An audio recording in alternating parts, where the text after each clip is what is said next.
Muy buenas a todos y bienvenidos al episodio número 26 del podcast Legado Avatar. Mi nombre es Nico y una vez más nos encontramos para continuar hablando del universo Avatar. En esta ocasión, y tal y como las dos anteriores, habiendo dejado un poco de lado la cronología principal. Les he hablado ya de las curiosidades que nos trae el libro de arte de Avatar, El último maestro aire, así como de las curiosidades que nos traen los libros de arte de las primeras dos temporadas de la leyenda de Korra. En este nuevo capítulo les comentaré 50 curiosidades de las temporadas 3 y 4, así que sin nada más que decir, vamos ya con el tema del día.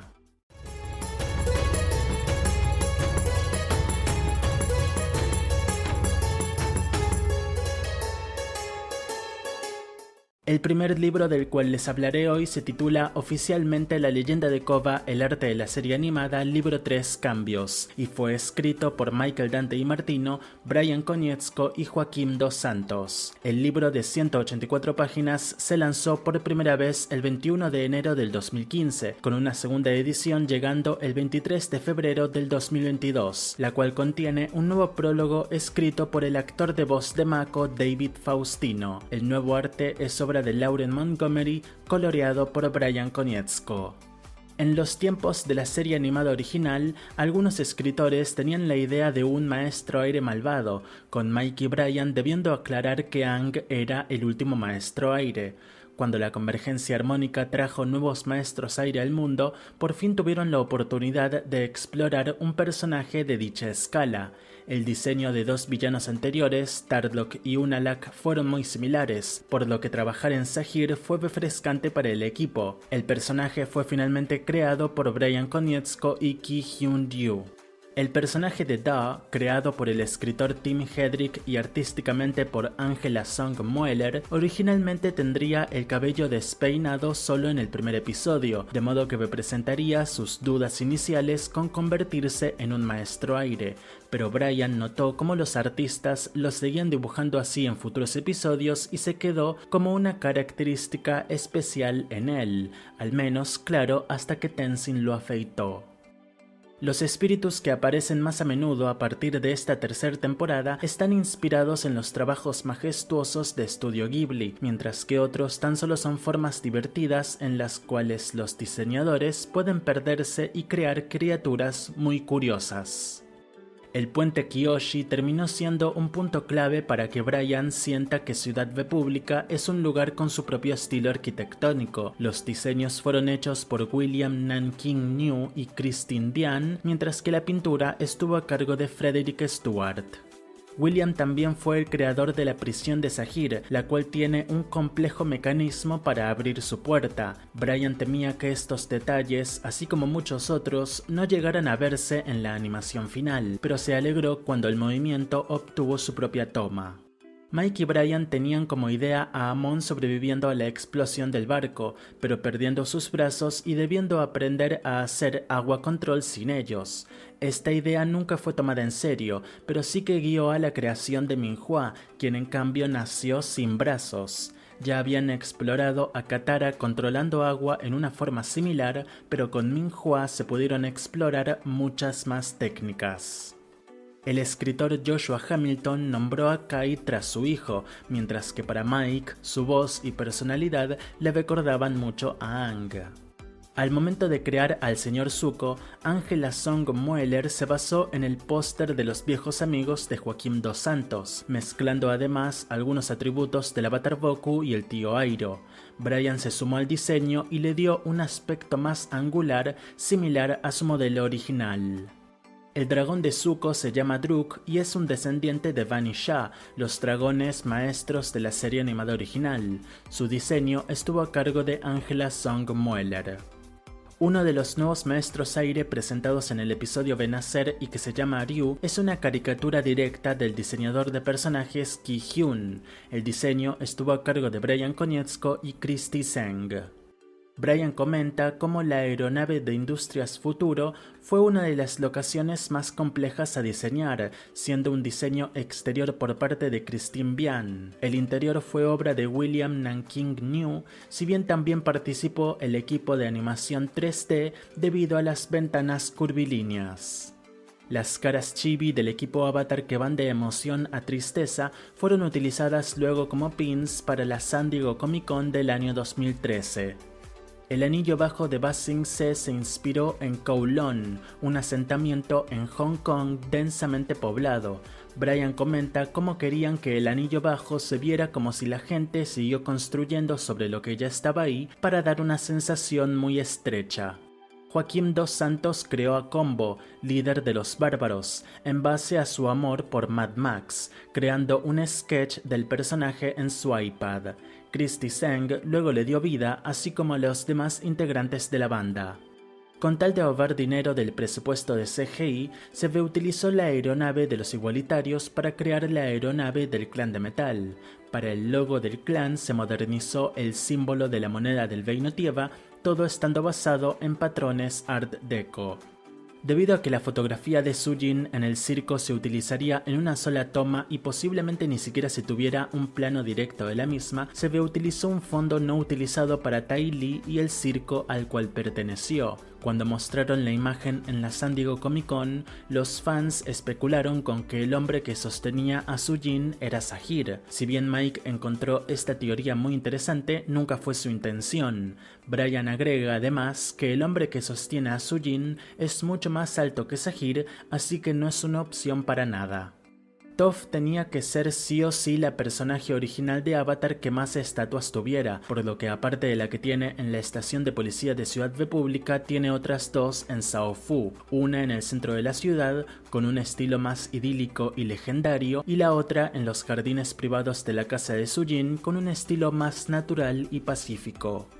Ghazan hace uso de su lava control con un estilo mínimamente basado en el Bajiquan, un arte marcial chino que se caracteriza por desplegar golpes explosivos de corto alcance con los codos y los hombros. A Joaquim dos Santos le gusta pensar que los villanos del libro 3 usan una forma de combate de estilo vagabundo, teniendo en su mente que por sus múltiples viajes por el mundo fueron extrayendo técnicas de muchos estilos diferentes, adaptándolas a su propio estilo personal.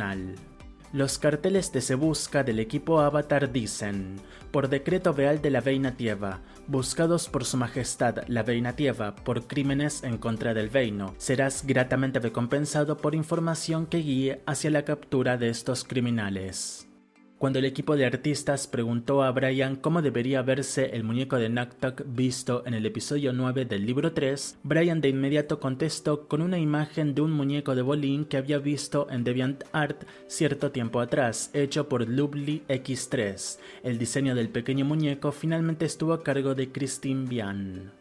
Para la arboleda de Saibao, Brian se inspiró en el Dracaena Cinnabari, comúnmente conocido como el árbol de sangre de dragón. Brian asegura que cuando uno quiere ponerse varo y atemorizante, no hay mejor fuente de inspiración que la mismísima madre naturaleza.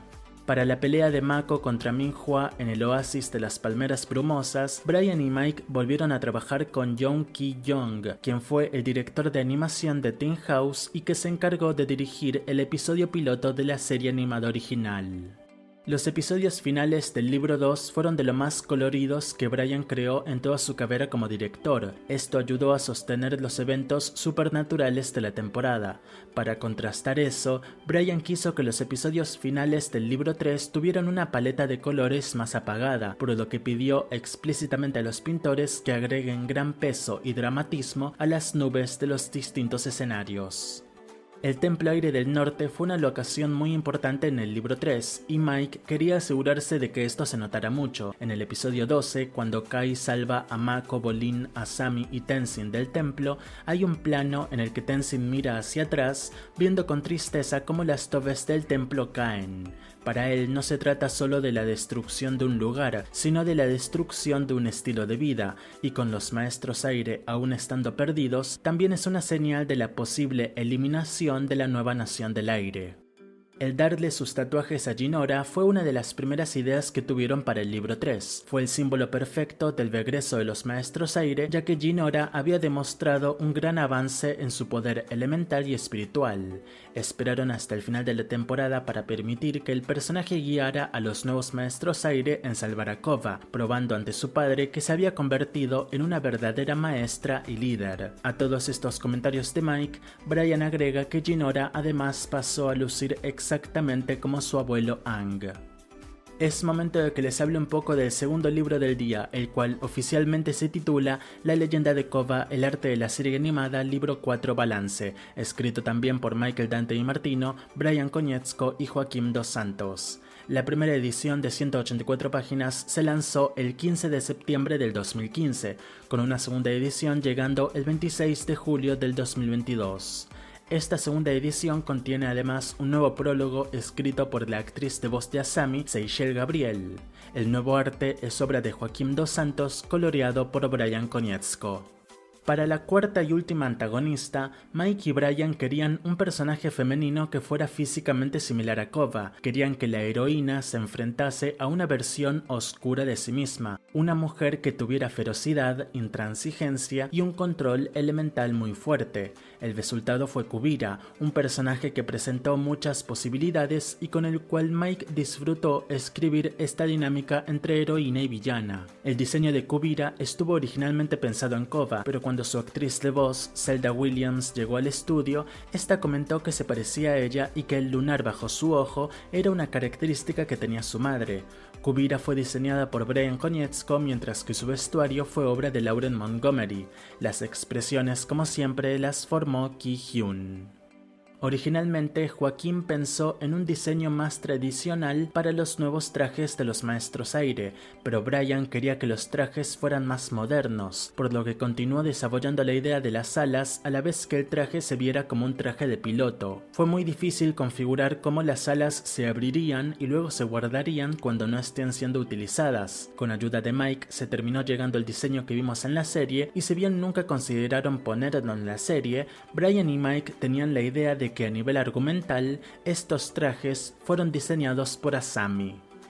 Kova Solitaria fue el episodio favorito de escribir para Mike, especialmente las escenas entre Kova y Katara. No se quería pasar por alto la recuperación de Kova, por lo que en las escenas de rehabilitación se pretendió mostrar cuán frustrada y desesperanzada Kova se había vuelto tras tantas semanas de sufrimiento para poder mejorar.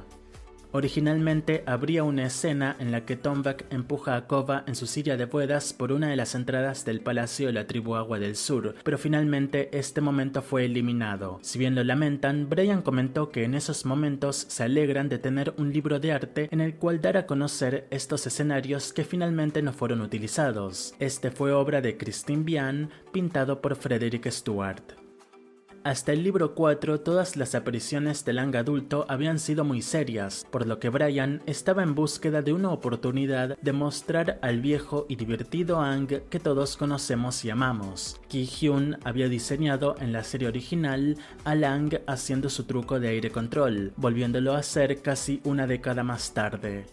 Después de presentar a los avejentados Katara y Zuko, Mike y los demás sabían que querían que Toph tuviera su propia aparición en algún punto. En un principio se discutió sobre su inclusión en el libro 3, pero nunca le encontraron sentido a llevar la historia hasta el pantano, si bien Ai Wei la menciona cuando el equipo Avatar visitó Sao Fu. Una vez supieron que Kova tendría que deambular por el mundo para recuperarse, pensaron que sería genial que se encontrara con Toph, cuyas enseñanzas más duras creaban un gran contraste con las enseñanzas gentiles de Katara. El diseño avejentado de Toph fue todo un dilema para la producción, ya que si bien se había visto que Toph había crecido en altura en los flashbacks del libro 1, todos en el equipo de animación querían hacerla más pequeña, con una altura más similar a la que tenía cuando era joven y la conocimos por primera vez. A Brian esta idea no le molestaba, siempre y cuando se notara que era por haberse encorvado. Brian pensó que esto había quedado claro, pero su vestimenta oscureció su pose y muchos artistas simplemente la dibujaron con una estatura baja y piernas rectas. Esto conllevó tener que volver a hacer muchas escenas. El diseño de Toph fue hecho por Lauren Montgomery, Christy Seng, Owen Sullivan y Brian Konietzko, con las expresiones siendo obra de Christy Seng y los colores aportes de Sylvia Filkak Blackwolf. Mike comenta que algunas veces hay ideas que suenan demasiado absurdas pero que terminan siendo justo lo que la historia necesita. Esto les pasó con el centro comercial Pequeño Ba Sing Se. Al principio parecía algo exagerado, pero cuando lo combinaron con el deseo del príncipe Wu de ser importante, esta versión pequeña de su reino aportó mucho al arco de su personaje. En el séptimo episodio de Unión, Asami es vista leyendo una revista mientras espera a Kova. Originalmente era una revista de modas, con una publicidad de Ginger vistiendo una boa de plumas. Si bien encajaba con que a Asami le gustaba la moda y era divertido, cuando tocó a probar el diseño artístico lo encontraron insípido. Asami es una magnate industrial, por lo que seguramente tendría su propia publicidad en la revista, por lo que Brian terminó creando esta publicidad usando elementos tecnológicos creados por Joseph Aguilar, mientras que los personajes fueron obra de Angela Song Mueller. El texto de la publicidad se traduce como: "Señoritas, Industrias Futuro las quiere. ¿Están interesadas en una emocionante y recompensada carrera? Ven a una de nuestras oficinas de reclutamiento y agenda una entrevista. Ofrecemos puestos de expertos y de nivel de entrada. No esperes. Ven y aprovecha tu futuro". Mike y los demás escritores querían usar mucho más al personaje de la Señor del Fuego Izumi en el libro 4, pero las necesidades de las tramas ya implementadas no se los permitió. La propaganda gráfica de Amon tenía una intensidad brutal con aires de revolución, pero para Kuvira se buscó un aspecto más idealista y optimista, algo que se vería en una dictadura militar del mundo real. Brian tomó uno de los conceptos de modelaje de Kuvira y lo colocó sobre un símbolo del Imperio Tierra, el cual Kuvira expropió de Sujin y la ciudad de Shaofu. Brian comenta que hizo varias oficiales mujeres en distintos rangos para el imperio de Kuvira, pero desafortunadamente, por cualquiera haya sido la razón, fueron eliminadas o ignoradas de la animación final. Brian dice que no supervisó la creación de los personajes de fondo, por lo que como director artístico toma la culpa. Los tanques del Imperio Tierra se inspiraron en los tanques de la Primera Guerra Mundial. Estos fueron añadidos para mostrar la fuerza militar de Kuvira cuando va a Shaofu. Fueron diseñados por Joseph Aguilar. Steve Bloom, el actor detrás de la voz de Amon, también le dio voz a Varaz, uno de los fugitivos del Imperio con los que se encuentran Bolin y Varric en su escape de Kuvira. Cuando comenzaron los storyboards, aún no habían hecho un diseño del personaje, por lo que el artista del storyboard lo terminó haciendo parecido a otro de los personajes icónicos de Steve, Spike Spiegel de Cowboy Bebop. Si bien el diseño se quedó, Brian le terminó cambiando un poco el peinado para que no fuera demasiado obvio. Hay un personaje que aparece en varios momentos de la serie, más que nada en el libro 1, pero en el libro 4 tiene cierta participación y este es Steve, un reportero al que le gusta picar lianas movedizas con un palo. Brian le llamó así de un día para el otro, es un personaje al que le tiene mucho cariño y menciona lo mucho que destaca entre las multitudes. El cañón de energía espiritual de Vatar Jr. se basó en el arma desarrollada por Alemania en la Segunda Guerra Mundial. Esta arma de destrucción masiva, la cual fue llamada Dora, fue muy poco utilizada durante el conflicto. La influencia le dio un realismo aterrador al arma fantástica presentada en esta dictadura militar ficticia. Para construir el mecha gigante, Kuvira utilizó los domos de platino de Shaofu. El mecha gigante fue diseño de Brian, quien se inspiró en los dibujos animados de Fleischer, así como el icónico robot de Miyazaki en la película El Castillo en el Cielo. En el desarrollo temprano del libro 4, Brian tuvo la idea de Asami creando un mecatanque volador para 2 personas y se la presentó a Mike DiMartino, Tim Hedrick y Joshua Hamilton. El concepto original era que Industrias Futuro creó estas máquinas para proyectos de construcción, no para usos militares. Al principio, Brian no tenía claro cómo lograrían que estas máquinas volasen con 2 personas dentro, pero entonces vio un documental natural sobre colibríes. Algunos ingenieros habían desarrollado robots miniatura de colibríes que imitaban la forma tan única en la que estas aves volaban con sus alas. Con el sacrificio de Mako para sobrecargar el corazón de lianas espirituales, Joaquim dos Santos afirma que buscaron aligerar la presión del fandom sobre el personaje por el cómo le habían dirigido en el pasado en sus habilidades a la hora de tener relaciones. Para la zona espiritual del nuevo portal, Brian quería una zona del mundo de los espíritus nunca antes vista. Junto con Lauren Surger buscaron imágenes de acuarios para acentuar los tonos de color. La locación final se ve hermosa, pero un poco inquietante, lo cual creen que terminó siendo muy apropiado para la conversación post-batalla. Para la boda de Varric y Julie, Brian y Christine Bian buscaron temas de decoración de bodas invernales. Incluso añadieron elementos que Brian y su esposa usaron en su propia boda. Christine, además, estaba planeando su boda cuando este episodio estaba en producción, por lo que estuvo muy emocionada durante la búsqueda. Cuando estaba escribiendo el episodio final de la serie, Mike supo que quería que la música fuera tonos jazz de Jeremy Zuckerman, por lo que le preguntó directamente a él qué instrumentos utilizaría. En lugar de crear una banda musical con personajes genéricos, Mike también aprovechó para traer de vuelta algunos viejos personajes. Quizá no es el regreso más épico de Tano, pero resulta que él es muy bueno en el trombón. Brian comenta cómo se escribió mucho sobre el final de la serie, incluyendo publicaciones en su blog y en el de Mike. Las cartas positivas y los testimonios en persona que recibieron fueron abrumadores. Desde la escritura inicial, un año antes, describiendo a Koba y a Sammy sosteniéndose de las manos y caminando juntas hacia el portal, y todo el viaje hasta la animación final, hubo mucha discusión sobre cómo dar forma a estos planos finales, habiendo muchas versiones en el camino. Al final, Brian y Mike unieron sus mentes y entonces Brian dibujó los storyboards finales, los cuales, de acuerdo a sus palabras, llenan su corazón cada que los ve. Y bueno, estas han sido las 50 curiosidades que descubrí en los libros de arte de las temporadas 3 y 4 de La Leyenda de Korra. Espero que les haya gustado y si es así pueden seguir este podcast y este canal de YouTube, si es que lo están viendo desde YouTube, para no perderse de mi futuro contenido.